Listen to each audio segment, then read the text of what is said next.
All right, so I woke up this morning and my inbox is flooded with this play right here. It's something you don't see every day at the college game. It's Vanderbilt against Louisiana. It's a 3-3 game here in the bottom of the seventh. We're going to have a fastball strike three, so things start off well. But now we have a curveball that's lined for a single to center field. We've got a man on second now, and we've got, looks like a changeup line to right field.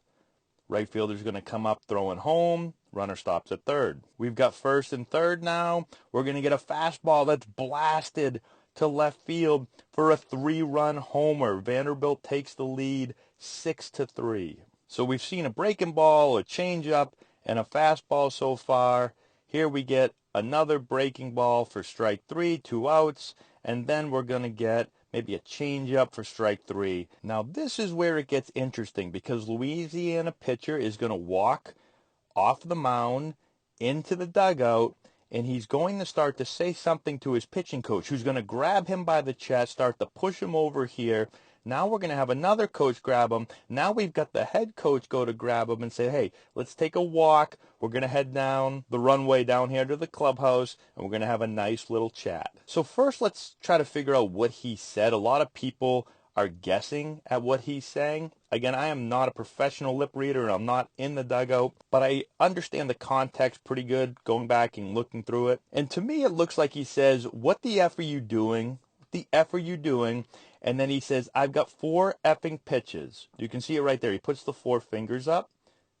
I've got 4 effing pitches.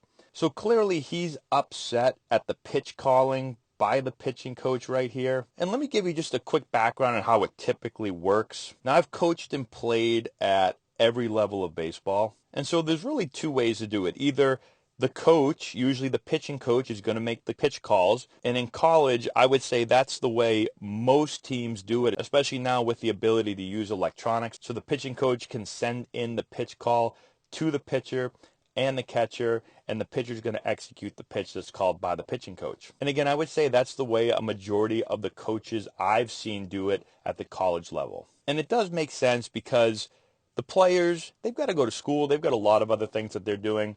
There's so much data now that's not just at the big league game, but also in the college game. And so college coaches will put together a plan. They're going to have all the information, and they're going to be able to try to match the pitcher's strengths with the hitter's weaknesses and call the pitches. At the professional level, the catchers will call the game, but you'll see a lot of times if the pitchers don't like it, they'll just shake it off. And so at the big league level, they're having detailed scouting reports that happen before the game and will happen during the game as well. And so the catcher has a really good understanding of how they want to attack each hitter.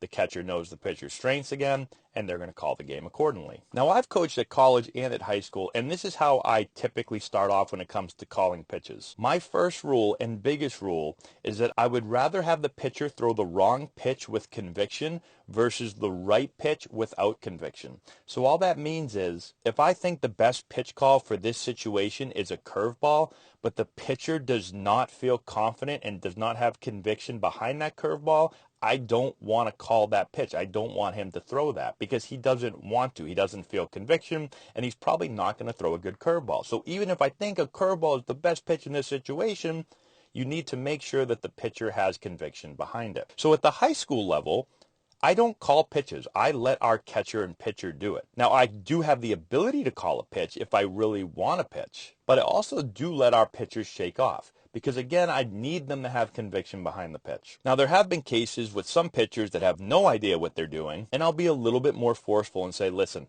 if I call a fastball, throw a fastball. Or if I call a curveball, throw a curveball. But typically, I'm going to give them freedom. Now in college, I've played and coached in college. And I've coached 2 years at the Division I level, 1 in the ACC and 1 in the Patriot League. And I will say, typically, college coaches want the college pitcher to throw what they call. Now, it's not all the time, but it's a lot of the time. And I've seen pitchers shake off and get screamed at by coaches for shaking. And listen, I get it. Like I said earlier, college coaches put a lot of time into this. The players don't have the time to put into it because they're going to school. There's a lot of pressure on college coaches to win. Do I think some pitching coaches may be control freaks? Yes. And would I give the pitcher the ability to shake off? Probably yes. But each coach has to make a decision on how they're going to do it. So now that you have the background on how pitches are called, let's back up here. So again, the pitcher is clearly upset at the pitch calling done by the pitching coach. Here's the issue. Number one, you never show up your pitching coach, especially when the game's on television, and especially where everyone can see it. So that's his first mistake right here. He's yelling at his pitching coach on the field. If you have something to say to your coach, and I know emotions can get the best of you at times. They've gotten the best of me. They've gotten the best of a lot of players. But you have to try to control your emotions and have a conversation with your coach that's not out in front of everyone. And you'll see this happen a lot, especially at the big league level. They'll go underneath where no one can see. And I've seen players go under there, and I've seen people yell back and forth, scream back and forth at each other, but nobody else can see. So that's his big mistake first, is that he's going to yell in front of everybody. The second thing is, especially at the college level, coaches aren't going to take very well to this, most of them. At the pro level, maybe a little bit more leeway because you're dealing with players with a lot of experience. You're dealing with 30-year-olds, 35-year-olds. You're dealing with grown men. In college, you're dealing with younger kids. So most coaches are not going to handle this very well. I will say the one thing you have to be careful of is grabbing onto, pushing, shoving players. And back in the day, this happened a lot more, but a lot of coaches are going to get in trouble if this happens in today's game. And I know it can be difficult. I've been a coach. I've been there. I've had to yell at players. Sometimes I want to grab onto them, but I've made sure to not grab, push, or do anything to players. I can lay into them. I can scream and yell at them, but I try not to do this. So you can see pretty quickly right here, he just grabs them. He says something to him, and he realizes pretty quickly, okay, I'm done. And I also don't think this is egregious. I mean, some people are like, how dare he ever touch a player? Listen, he might get in trouble for this. I don't think it was actually that bad. But I am mindful as a coach. I make sure that I don't grab on or touch any of our players. But then you've got now another coach. You have another coach come over here, kind of get in the middle. Now he kind of grabs onto him by the shirt, and he's saying something to him. And now you've got the head coach coming in here, and the head coach grabs onto him with both arms, and I think he wants to kill him here in this moment. This reminds me of Dumb and Dumber, when Harry realizes that Lloyd's had an extra pair of gloves this whole time in the Rockies, and he wants to kill him. Extra gloves? You've had this pair of extra gloves this whole time? Yeah, we're in the Rockies. I'm going to kill you. I'm going to kill you! I'm going to kill you, Lloyd!